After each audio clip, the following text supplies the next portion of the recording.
அனைவருக்கும் வணக்கம். பாரம்பரிய திருவள்ளுவர் குல வம்சம் பிரசன்ன ஜோதிடர் சுபமாரிமுத்து திருப்பூர்லிருந்து இந்த பதிவு உங்களுக்காக. பூராட நட்சத்திரத்தில் மாந்தி இருந்தால் எந்த கோவிலுக்கு போனால் உங்களுடைய கர்மவினை தீரும்? மாந்தி என்பது யார்? எல்லாத்தோட ஜாதகத்திலையும் பாருங்க, ஒரு சில ஜாதகத்துல மாந்தியே ஜாதக ராசி கட்டத்துல சில பேர் அதுல போட மாட்டாங்க. சில கம்ப்யூட்டர்லேயே சிலதெல்லாம் வராது. ஆனா மாந்தி பெரிய ஒரு அற்புதமான ஒரு மிராக்கலான விஷயத்தை காமிக்கும். ஏன் அப்படின்னா, சூரியனுடைய மகன் சனி பகவான், சனி பகவானுடைய மகன் மாந்தி. இந்த மாந்தி எதுக்கு அதிகமாக யூஸ் ஆகுதுன்னு கேட்டீங்கன்னா, இறப்பு தோஷத்துக்கு மாந்தி அதிகமா முன்னோர்கள் எடுத்துக்கிட்டாங்க. அப்போ இந்த மாந்தி நிற்கக்கூடிய நட்சத்திரங்கள் எல்லாம் எப்படி எல்லாம் செயல்படுது அப்படிங்கிறத இந்த பதிவுல நம்ம பார்க்க போறோம். இதை மறக்காம ஒரு பேனா நோட் எடுத்து குறிச்சு வச்சுக்கோங்க. இது வரக்கூடிய ஜோதிடர்களுக்கும் பயன்படும். நம்ம இந்த யூடியூப் சேனல் வள்ளுவர் வாக்கு யூடியூப் சேனல்ல போய் பார்க்குறவங்களுக்கும் பயன்படும். இனி வரக்கூடிய சந்ததிகளுக்கும் இது பயன்படும். மாந்திக்கு இப்படி மிராக்கள் இருக்குதா அப்படிங்கிற ஒரு விஷயத்த இன்னைக்கு நம்ம அதை சொல்ல போறோம். இப்போ உங்க வாழ்க்கையில நீங்க தெரிஞ்சுக்க வேண்டிய விஷயம், இந்த மாந்திக்கு ஒவ்வொரு நட்சத்திரத்துக்கும் இந்த மாந்தி தோஷம் எப்படி உருவாகுது அப்படின்னா, அந்த காலத்துல குழுகன் நின்ற வீடு குட்டிச்சவர்னு சொன்னாங்க. குழுகன் நின்ற வீடு குட்டிச்சவர் அப்படின்னா குழுகன் நின்ற வீடு குட்டிச்சவர். அப்ப இந்த மாந்தி போய் எந்த ராசியில் இருக்குதோ, எந்த நட்சத்திரத்து மேல ஏறி உட்கார்ந்து இருக்குதோ, அந்த நட்சத்திரத்தினுடைய திசைகள் அவங்களுக்கு தோஷம் அடையுமா. அப்ப அந்த மாந்தி தோஷம் என்பது என்ன? இறப்பு சம்பந்தப்பட்டது. உங்களுக்கு ஒரு உதாரணத்துக்கு சொல்றேன். லக்னங்கிறதா உயிர், லக்னம் தான் உயிர். ஒரு மனிதனுக்கு ஒரு தாயுடைய கருவறையில இருந்து தொப்புள் கொடியை அறுக்கும் நேரம் எந்த லக்னத்துல அவங்க பிறந்திருக்காங்களோ, அந்த லக்னம் எந்த நட்சத்திரத்துல கரெக்டா நிக்குதோ, அந்த நட்சத்திரத்தை மேல இந்த மாந்தியோட தீட்டு தோஷம் அதுல இருக்கு. இது உங்களுக்கு தெரியுமா? இதை நீங்க கண்டிப்பா தெரிஞ்சுக்கணும். அப்ப லக்னத்தினுடைய மாந்தி பிரேத சாபம். மாந்தி என்பது இறப்பு. அப்போ அவங்க முன்னோர்கள் அந்த காலத்துல என்ன பண்ணிருப்பாங்கன்னா, ஒரு லக்னத்துக்குள்ள லக்னம் ஒரு ராசி கட்டத்துக்குள்ள 3 நட்சத்திரம் இருக்கு. இந்த 3 நட்சத்திரத்துல இப்போ ஒரு உதாரணத்துக்கு அசுவனி, பரணி, கிருத்திகை, 1ஆம் பாதம், இந்த 3 மேச ராசியில இருக்குது. ஒரு உதாரணம். அதுல அசுவதி நட்சத்திரத்துல மாந்தி இருந்தா என்ன பலன், பரணி நட்சத்திரத்துல மாந்தி இருந்தா என்ன பலன், கிருத்திகை நட்சத்திரத்துல மாந்தி இருந்தா என்ன பலன், இதைத்தான் இந்த பதிவுல உங்களுக்கு சொல்ல போறேன். இது உதாரணத்துக்காக. அப்போ ஒரு நட்சத்திரம் அந்த ஜாதகத்துல நம்மளுக்கு கிடைக்க வேண்டிய நட்சத்திரம். அப்ப எந்த நட்சத்திரத்துல மாந்தி உங்களுடைய ஜாதகத்துல இருக்குதோ, அந்த நட்சத்திரத்தினுடைய திசை உங்களுக்கு தெரியும். உதாரணமா அசுவதி நட்சத்திரமா இருந்தா அவங்க கேது திசையில தான் அவங்க செயல்படுவாங்க. அப்ப ஜாதகத்துல எனக்கு என்னங்க அசுவதி நட்சத்திரம் கேது திசை நடக்குது, எனக்கு கேது அசுவதி நட்சத்திரத்துக்கு கேது திசை நடத்துறாரு, எனக்கு ஒரு பலனுமே நடக்கலைங்க அப்படின்னு நீங்க சொல்லவே வேண்டாம். அந்த அசுவதி நட்சத்திரத்துக்கு அதிபதி கேது இந்த மாந்தியோட சாபம் வாங்கி இருக்கிறதுனால அந்த திசை நம்மளுக்கு வேலை செய்ய மாட்டேங்குது. அப்ப அதை நம்ம சரிப்படுத்தினா தானே அது நிவர்த்தி ஆகும். அப்ப அசுவதி நட்சத்திரத்துக்கு கேது, கேது என்பது பாட்டியில பாட்டின்னு வருது. அப்ப பாட்டிக்கு ஈமகாரிய செலவு செய்யாம விட்டுட்டால், அந்த முன்னோர்களுக்கு ஈமகாரியங்கள் செய்யாம விட்டுட்டா, இறந்த முன்னோர்களுக்கெல்லாம் மூதாதிகளுக்கெல்லாம் செய்யாம விட்டுட்டா, இந்த நட்சத்திர சாபம் அந்த குடும்பத்துக்குள்ள போய் அந்த திசைக்கு யோகத்தை கொடுக்கறது இல்லை. அப்ப கர்மாவிலேயே மாட்டிக்கிறீங்க. அப்புறம் எப்படி மேல வரும்? அப்ப இதெல்லாம் அந்த காலத்துல முன்னோர்கள் குளிகை நின்ற வீடு குடிச்சவர்னு எதுக்கு சொல்லி வச்சாங்கன்னா, ஒரு வீட்டுல ராசி கட்டத்துல குளிகை நின்ற வீடு குடிச்சவர் சொல்லி வைக்கல. அவங்க சொல்லி வச்சதே குளிகன் நின்ற நட்சத்திரம் அந்த வீடு குடிச்சவர்னு வச்சாங்க. அந்த நட்சத்திரத்தினுடைய திசைகள் யாருக்கு வந்தாலும் இந்த மாந்தியோட சாபம் அவங்கள துரத்திக்கிட்டே. ஒரு உதாரணம், லக்னத்து மேலேயே மாந்தி நிற்குது. ஒருத்தருக்கு லக்னத்து மேலேயே மாந்தி, லக்னம் என்ற நட்சத்திரம் எதுவோ அதுவே மாந்தி. அந்த மாந்தி சாபம் இருந்தா அவங்க என்ன ஒரு அனாதிபாடி எடுத்து அடக்கம் பண்ணுனா அவங்களுக்கு அந்த மாந்தி சாபம் நிவர்த்தி ஆகுங்கிறது ஒரு நூல். ஏன் அப்படின்னா, அந்த லக்கணத்துக்குள்ள மாந்தி பிறக்கும் போது ஒரு தாயுடைய கருவறையில இருந்து மாந்தி என்பது நிலையா இருக்கிறது, ஒரு ராசியில ரொம்ப நாள் இருக்கிறது. லக்னம் என்பது 2 மணி நேரத்துக்கு ஒரு லக்னம் நகர்ந்து வெளியில வந்துடும்.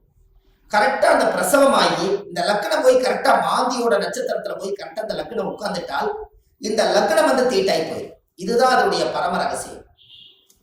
நம்ம அவங்களுக்கு பாருங்க, அந்த லக்னம் போய் நின்ற நட்சத்திரத்துல போய் அந்த தீட்டு விழுந்துருச்சுன்னா முகமெல்லாம் மாறிடும். முகம் அவங்களோட தேஜஸ் இருக்காது, ஒரு இருளன்ற மாதிரி இருப்பாங்க. என்னமோ ஒரு தோஷம் அவங்கள தாக்கிட்டே இருக்கும். ஒரு செயல்பாடு சிறப்பா இருக்காது. எந்த ஒரு காரியம் எடுத்தாலும் தடை, வீட்டு காரியம் எடுத்தாலும் தடை, தொழில போய் ஜெயிக்கலாம்னா தடை, திருமண வாழ்க்கையில நிம்மதியா இருக்கலாம்னா திருமணத்துல திருப்தி இல்லை, குழந்தை பாக்கியம் பெற்றுக்கலாம்னா குழந்தைக்கு ஏதாவது ஒரு உச்சங்கள், பூர்வீகத்துல போய் வாழலாம்னா பூர்வீகத்துல முன்னோருடைய சாபம். இப்படி வந்து இந்த மாந்தியுடைய நட்சத்திர தோஷங்கள் உங்களுக்கு அதிகமான முறையில இது கர்மாவா செயல்படுது. அப்போ முன்னோர்கள் அந்த காலத்துல இதுக்கு எல்லாமே கோவில் வச்சிருக்காங்க பாருங்க. இதுதான் ஒரு ஹைலைட். இந்த ரகசியத்தை சொல்லாம விட்டுட்டா கடைசி வரைக்கும் உங்களுக்கு தெரியாமலே போய் ஒவ்வொருத்தருடைய ஜாதகத்திலையுமே எந்தெந்த நட்சத்திரத்துல மாந்தி இருக்குதோ அதற்குரிய கோவில்ல போய் சுவாமிக்கு தேங்காய் பழம் பூமாலை கல்கண்டு வாங்கி அர்ச்சனை பண்ணி சாமி கும்பிட்டு வந்துட்டால் உங்களுடைய அந்த நட்சத்திரத்தினுடைய மாந்தி சாபம் அன்றோடு அது நிவர்த்தியாது. அப்ப இது ஒரு பெரிய அற்புதம் அல்லவா? இப்ப நீங்க தெரிஞ்சுக்கணும். அப்ப அந்த கோவிலுடைய வரலாறு எங்க இருக்குது, அந்த கோவிலை நம்ம எப்படி கண்டுபிடிக்கிறது, இந்த கோயிலுக்கு போறதுக்கு வழிமுறைகள் என்ன, இது எல்லாமே நீங்க தெரிஞ்சுக்கிட்டா மட்டும்தான் அந்த வாழ்க்கை உங்களுக்கு கரெக்டா செயல்படும். அப்போ முன்னோர்கள் அந்த காலத்துல சூரியனுடைய மகன் சனி பகவான், சனி பகவானுடைய மகன் மாந்தி. அப்ப அப்பாவுடைய பேரன் தான் நம்மளுக்கு மாந்தி தோஷமா வர்றாரு. அப்ப அப்பாவுடைய சொத்து பிள்ளைக்குத்தானா, அப்பாவுடைய பாவம் பிள்ளைக்குத்தானே. அந்த கர்மாவில் இருந்துதான் உங்களால வெளியில வர முடியல. அப்ப இது மூலியமா தான் உங்களுக்கு கர்மா செயல்படுது. பாருங்க, உங்களுக்கு தாத்தாவோட சொத்து அந்த காலத்துல பாத்தீங்கன்னா தாத்தாவோட சொத்தை கொண்டு போய் வாழ்ந்து முடிச்சுட்டு உயிர் எழுதும் போது பேரன் பேர்ல போய் எழுதுவார். அப்ப சூரியனுக்கும் சனி பகவானுக்கு தொடர்பு இல்லை, மாந்திக்கு தான் தொடர்பு வருது. அப்போ அந்த ஜாதகத்திலேயே அப்ப மாந்தி என்பது உள்வினை கர்மா. மாந்தி என்பது முன்னோர்களுக்கு திதி கொடுக்காம விட்டுட்டீங்கன்னா அது நட்சத்திரத்தினுடைய மாந்தி போய் அந்த தோஷம் அடைஞ்சிடும். அந்த திசைகள்ல நம்மளுக்கு சரியான பிரச்சனைகள் வந்து எல்லா கோயிலுக்கு போயிட்டு வந்துட்டுங்க, எல்லா பூஜையும் பண்ணிட்டு வந்துட்டேன், எல்லா பரிகாரங்களும் சொன்னதெல்லாம் செய்திருக்கேன். ஆனா ஏன் எனக்கு வந்து ஒவ்வொரு நாளும் பலாபலம் மாறி வருது, எனக்கு எதுவுமே நடக்கலையே, இப்படி ஒரு கேள்வி பிறக்குது. அப்ப அந்த ஜாதகத்தை வாங்கி பார்த்தா நீங்க என்ன நட்சத்திரத்துல திசை நடக்குதுன்னு கேட்டா எனக்கு ஒரு நட்சத்திரம் அஸ்வினியில திசை நடக்குது, எனக்கு கேது திசை நடக்குதுங்க. கேது அது மாந்தியோட நட்சத்திரம், அஸ்வினியில இருந்து நிற்கும். அப்போ இப்படித்தான் ஒவ்வொருத்தருடைய நட்சத்திரத்தையும் இந்த மாந்தி லாக் பண்ணி வச்சிருக்கு. இதை தெரிஞ்சுக்கிட்டாலே உங்க வாழ்க்கை ரொம்ப சிறப்பா இருக்குமே. அப்ப இந்த மாந்திங்கிற ஒரு கர்மா கேரளாவில எல்லாம் பாத்தீங்கன்னா குளிகனை வச்சுதான் ஜாதகமே கணிப்பாங்க. அவங்களுக்கு கர்ம வினையை கண்டுபிடிக்கிறதே குளிகனை வச்சுதான். அதனாலதான் குளிகன் இந்த வீடு குட்டிச்சவர்னு அந்த காலத்துல சொன்னது. கேரளாவில் பிரசன்னம் பார்த்தாங்கன்னா குளிகை தோஷம் இருக்குதுங்கிறத அவங்க அதை தெளிவா சொல்லுவாங்க. அப்ப அதை சொல்லி முதல் முன்னோர்களுடைய கர்மாவை நிவர்த்தி செய்துட்டா நீங்க இந்த பூமியில பிறக்கும் போது கொண்டு வந்த யோகம் வேலை செய்யுங்கிறது ஒரு நூல் உண்டு. அது அந்த காலத்துல இருந்தே இருக்கு. நாம நல்லா யோசிச்சு பாருங்க, நம்ம போன ஜென்மத்துல செய்த பாவங்கள் இந்த ஜென்மத்துல கிரக அமைப்போட இருந்து நான் ஏதாவது ஒரு கஷ்டமா தான் நம்ம என்ன சொல்றோம், போன ஜென்மத்துல நான் என்ன பாவம் செஞ்சேன்னு எனக்கு தெரியலீங்க, ஆனா இந்த ஜென்மத்துல நான் ரொம்ப கஷ்டப்பட்டு போயிட்டேன், ஒரு காலம் கெட்டால் ஒரு காலம் நான் நல்லா இருக்கணும், நான் சம்பாதிச்சதுலயும் நிம்மதி இல்லை, வாழ்க்கையிலேயே எனக்கு நிம்மதி இல்லை, குழந்தை பெற்று பார்த்தா அது நிம்மதி இல்லை, கணவன் மனைவியோட வாழ்ந்து பார்த்தா அதுலேயே நிம்மதி இல்லை, எனக்கு இந்த ஜாதகத்துல ஏன் தான் நான் அந்த பிறப்பு வாங்கி வந்தேன்னு எனக்கும் தெரியல, அப்ப நான் எப்பதான் நான் நல்லா இருப்பேன் அப்படின்னு ஒரு கேள்வி பிறக்குது. அப்ப இந்த இடத்துல என்னன்னு கேட்டா சூரியன் ஒரு ஜாதகத்துல உச்சமா இருக்காரு, நீங்க ஜம்முன்னு இருப்பீங்க, சனி உச்சமாக்குறாரு ஜம்முன்னு இருப்பீங்க, இதெல்லாம் ரைட்டு. ஆனால் இந்த கர்ம வினைங்கிறது ஒண்ணு என்னன்னா தாயுடைய கருவறையில இருந்து தொப்புள் கொடி அறுக்கும் போதே இந்த பிரபஞ்சம் கொடுக்கக்கூடிய அந்த கர்மா தோஷம் தான் அந்த லக்ன தோஷமோ இந்த நட்சத்திரத்தினுடைய மாந்தி தோஷம். அப்போ ஒவ்வொரு நட்சத்திரக்காரர்களுக்கும் மாந்தி எந்த நட்சத்திரத்துல இருக்குதோ அதுக்குரிய கோயிலுக்கு போயிட்டு வந்தீங்கன்னா கண்டிப்பா உங்க லைஃப்ல ஒரு மாற்றம் ஏற்படும். அதுக்கப்புறம் உங்களோட தொழில் விருத்தியாகும், குடும்ப விருத்தியாகும், மனை விருத்தியாகும், மாங்கல்ய விருத்தியாகும், ஆயுள் ஆரோக்கிய ஐஸ்வர்யம் விருத்தியாகும், புத்திர பாக்கியம் விருத்தியாகும், செய்யும் தொழிலில் லாபம் கிடைக்கும், மன நிம்மதி சந்தோஷம் உங்களுக்குள்ள இருக்கும், பட்ட கடன் அடைச்சிருவீங்க, தீராத துன்பத்திலிருந்து வெளியே வந்துடுவீங்க, வெளிநாட்டு பயணம் போக வேண்டிய தடைகளுக்கு போயிட்டு வந்துடுவீங்க, திருமணமே ஒரு வாழ்க்கை அமைஞ்சு எனக்கு சரியில்லை, மறுவாழ்வு தான் எனக்கு வேண்டி நினைச்சிட்டு இருக்கிறவங்களுக்கு மறுவாழ்வு, குடும்பத்துக்குள்ள தீராத நோய்கள், மருந்து இல்லாத நோய்க்கு மருந்து, எல்லாமே உங்களுக்கு கிடைக்கும். அதுக்கு நீங்க என்ன பண்ணணும், உங்க ஜாதகத்தை நீங்க நல்லா எடுங்க. ஜாதகத்தை எடுத்து உங்க ஜாதகத்துல மாந்தி சாரமாகாத கிரகம் சோரம் போய் விடுமா, மாந்தி எந்த நட்சத்திரத்துல இருக்குதோ அந்த நட்சத்திரம் எதுன்னு பாருங்க. அந்த நட்சத்திர கோயிலுக்கு கரெக்டா நீங்க போயிட்டு வாங்க. உங்களுக்கு அந்த மாந்தி நின்ற நட்சத்திர தோஷம் நிவர்த்தியானால் உங்களுக்கு நடக்கிற குடும்பத்துல எல்லாம் நல்லா. அப்போ இந்த ஜாதகத்துல இவ்வளவு பெரிய ரகசியத்தை நிவர்த்தி பண்ணலைன்னா அது முடக்கு மாதிரி அப்படியே முடங்கி போயிடும். இதனாலதான் அந்த ஜாதகத்துல அந்த காலத்திலேயே இந்த விஷயத்த சொல்லி வச்சாங்க. இது இன்னைக்கு தான் அது வெளியில வருது, இருந்தாலும் பரவாயில்ல. இதுக்கு மேலே இது வெளியில வரலைன்னா கடைசி வரைக்கும் இந்த ரகசியம் தெரியாமலே. இப்ப ஜாதகத்துல நீங்க கண்டிப்பா தெரிஞ்சுக்க வேண்டிய விஷயம் இருக்குதா இல்லையா? உங்க முன்னோர்களுடைய கர்மாவை தான் நீங்க சுமந்துட்டு இருக்கிறீங்க. அதை இறக்கி வச்சுட்டாலே உங்க ஜாதகத்துல இருக்கிற யோகம் கட்டாயம் வேலை செய்யும் அல்லவா? ஒவ்வொருத்தரும் மனசுக்குள்ள நம்ம எதோ சம்மந்தம் இல்லாத உள்ளத்துக்குள்ள எதையாவது ஒரு மனசுக்குள்ள போட்டு பரட்டிட்டே இருக்கிறோம். என்னைக்குத்தான் நம்ம இந்த மனசுல இருந்து ரிலீஸ் ஆயிடுவோம் அப்படிங்கிற உள்ளம் ஒவ்வொரு நாளும் துடிக்குது. அதுக்கு எங்க தப்பு நடக்குதுன்னு நமக்கு தெரியணும் அல்லவா? திசை அடிப்படையில பார்த்தா எனக்கு திசை நல்லா இருக்குதுன்னு சொல்றாங்க, ஆனா மனசு சரியில்லை. நட்சத்திர அடிப்படையில பார்த்தா எனக்கு இந்த நட்சத்திரங்க, ஆனா இந்த வரைக்கும் நான் நல்லா வாழல. லக்னம் நல்ல லக்னத்துல தான் பிறந்திருக்குன்னு சொல்றாங்க, ஆனா லக்ன பிறப்புல நான் நல்லா வாழல. 9 கிரகங்களும் சரியான இடத்துல அமைஞ்சிருக்குதுன்னு சொல்லியிருக்காங்க, ஆனா இது வரைக்கும் எனக்கு 9 கிரகத்தினுடைய சூட்சமத்தினால நான் திருப்தி அடையல. அப்ப நானே கையூனி கரணம் பாஞ்சு வாழ்க்கையில வெளியே சொல்லாம ஒரு கௌரவத்துக்காக வாழ்ந்துட்டு இருக்கிறேன். நான் என்னைக்குத்தான் உண்மையா வாழுவேன்? இப்படிங்கிற கேள்வி ஜோதிடம் பார்க்க ஒவ்வொருத்தர்களுடைய உள்ளத்திலே துடிக்குது. அப்ப இந்த வாழ்க்கைக்கெல்லாம் மாந்தி தான் பிரதான தோஷம், அதுதான் ஊழ்வினை தோஷம், அதுதான் கர்மவினை தோஷம். முடக்கு தோஷத்துக்கு அப்பாற்பட்டு 100 விதமான தோஷத்துக்கு ஒரே தோஷம் மாந்தி தோஷம். இந்த இறப்புக்கு மட்டும் ஒரு பெரிய தோஷம் என்னன்னா மாந்தி தான் இறப்பு. உங்களுக்கு ஒண்ணு தெரியுமா? குளிகை காலத்துல சொல்லுவாங்க, ஒரு குளிகை காலத்துல ஒரு விஷயத்தை செஞ்சா திரும்ப திரும்ப செஞ்சுக்கிட்டே இருப்பாங்க. அப்ப நல்லது செஞ்சாலும் திரும்ப திரும்ப வரும், கெடுதல் செஞ்சாலும் திரும்ப திரும்ப வருமா? அப்ப குளிகை நேரத்துலதான் எதை செய்யணும்னு அந்த காலத்துல முன்னோர்கள் அதை யோகிச்சு வச்சிருக்காங்கல்ல. இது எல்லாம் தான் உலகத்துல இருக்கு.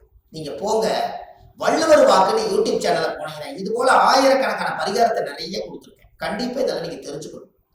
ஏன்னா அந்த மாந்தியோட சாபத்தை தீர்த்துட்டாலே உங்க வாழ்க்கையில ஒரு அஸ்வமேத யாகம் நடத்துறதுக்கு சமம் கொடுக்கும்.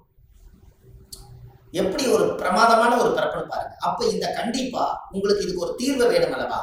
அதுக்கு நீங்க முதல் இந்த கோவிலை கண்டுபிடிக்கிறதுக்கு முன்னாடி முதல் நீங்க வீடு வாசல்லாம் வலிச்சு சுத்தப்படுத்திட்டு, இந்த மாந்திக்கு ஏதாவது ஒரு அனாதையா இறந்து போயிருந்தாலோ இல்ல ஒரு இறப்புக்கு நீங்க போனாலோ, எங்களோட வாழ்க்கையில மாந்தி தோஷம் பிரேத தோஷம். யாருடைய நட்சத்திரத்துல மாந்தி இருக்கு அந்த நட்சத்திரத்துக்கு பிரேத தோஷம். அதனால இறந்தவங்களுக்கு ஏதாவது ஒரு ரோஜாப்பூ மாலை வாங்கி கொண்டு போய் மாலை போட்டுவாங்க. அப்படி இல்லைன்னா ஒரு வில்வ மாலை வாங்கி கொண்டு போய் போட்டுவாங்க. அதை போட்டுட்டு வீட்டுல மஞ்சள் தண்ணி கல்லுப்பு போட்டு வீடு வாசல்லாம் வலிச்சு நீங்க சுத்தப்படுத்தி உங்க குலதெய்வம் கோயில போய் 11 ரூபாய் காணிக்க, வெத்தலைப்பாக்கு, எலுமிச்சம்பழம் இதை கொண்டு போய் சாமியோட பாதத்துல வச்சு கும்பிட்டுட்டு இந்த மாந்திக்கு உண்டான கோவிலுக்கு நீங்க போயிட்டு வரணும். பூராட நட்சத்திரத்தில் மாந்தி இருந்தால் நாகராஜா ஸ்தலம் நாகூரில் உள்ளது, இடைப்பாட்டு மங்கலம்.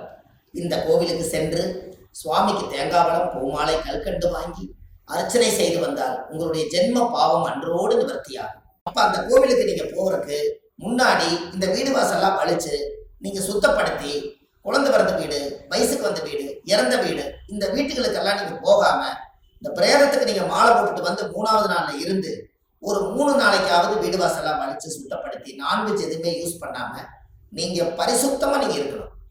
இருந்துதான் நீங்க அந்த கர்மவினை தீர்க்கக்கூடிய கோயிலுக்கு நீங்க போயிட்டு வர முடியும். நல்லா புரிஞ்சுக்கங்க. இதுல குலதெய்வம் எனக்கு தெரியலீங்கன்னு சொன்னால் உபாசன தெய்வம், நீங்க என்ன இஷ்ட தெய்வத்தை இப்ப வணங்கிட்டு இருக்கிறீங்களோ அந்த தெய்வத்தோட பாதத்துல வெத்தலை வாக்கு, எலுமிச்சம்பழம், பூ, பழம், கனி வச்சு சாமி கும்பிடுங்க. ஒருவேளை எனக்கு உபாசன தெய்வம் தெரியலனா விநாயகர் கோயிலை வச்சு சாமி கும்பிடுங்க. வினையை தீர்க்கக்கூடியவர் விநாயகர். அப்படி ஒருவேளை எனக்கு விநாயகர் கோயிலும் முடியலனா முருகன் கோயில்ல திருச்செந்தூர் முருகனை நினைச்சுக்கலாம். 6 வடை வீட்டுல எந்த வடை வேணாலும் நீங்க எடுத்துக்கலாம்.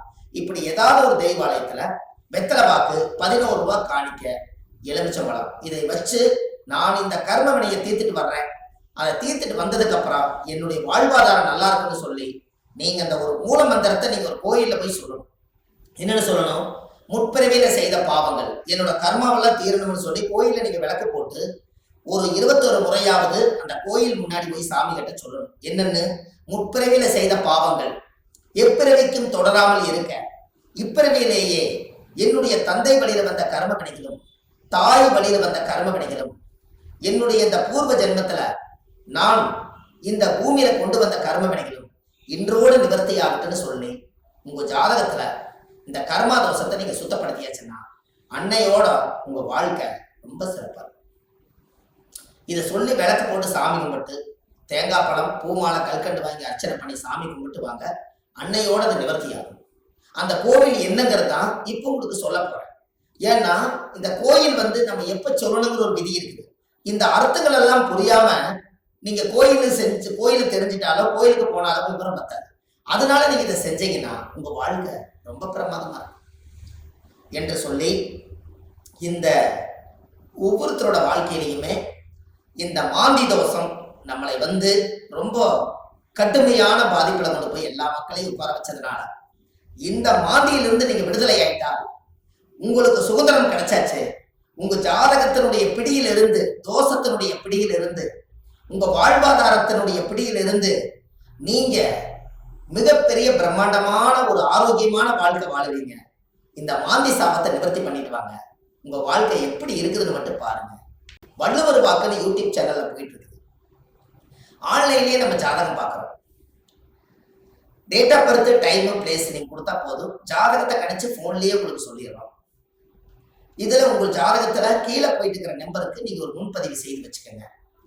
இந்த மாதிரி 1000 பரிகாரங்கள் உங்களுக்கு எளிமையா கொடுத்துருக்கறனால இதை நீங்க ஒரு சப்ஸ்கிரைப் பண்ணுங்க. டெய்லி போடக்கூடிய வீடியோ உங்களுக்கு வந்துடும். அப்ப இந்த ஒரு சூட்சமத்தை இன்னைக்கு இந்த மாந்தி தோஷத்தை நிவர்த்தி பண்றதுக்கு கட்டாயம் உங்களோட வாழ்க்கையில ஒரு மிகப்பெரிய ஒரு மாற்றத்தை நீங்க ஏற்படுத்த போகுது. அப்ப என்னென்ன நட்சத்திரத்துல மாந்தி இருந்தால் இந்த கர்மதோஷம் நீங்கிறத 27 நட்சத்திரத்துக்காரர்களுக்கும் இந்த வீடியோவை நான் உங்களுக்கு பதிவா கொடுக்குறேன். ஒவ்வொரு நட்சத்திரக்கார 27 நட்சத்திரத்துல யாராரு இந்த உலகத்துல எந்தெந்த நட்சத்திரத்துல நீங்க பிறந்திருக்கீங்களோ அந்தந்த நட்சத்திரத்துல போய் அதுக்குரிய கோயிலுக்கு போய் வழிபாடு பண்ணிருப்பாங்க. கண்டிப்பா உங்க வாழ்க்கை நல்லா இருக்கும். அதுக்காக இந்த பதிவை கொடுக்குறேன். பாரம்பரிய திருவள்ளுவர் குல வம்சம், பிரசன்ன ஜோதிடர் சுப மாரிமுத்து, திருப்பூர்ல இருந்து. நன்றி, வணக்கம்.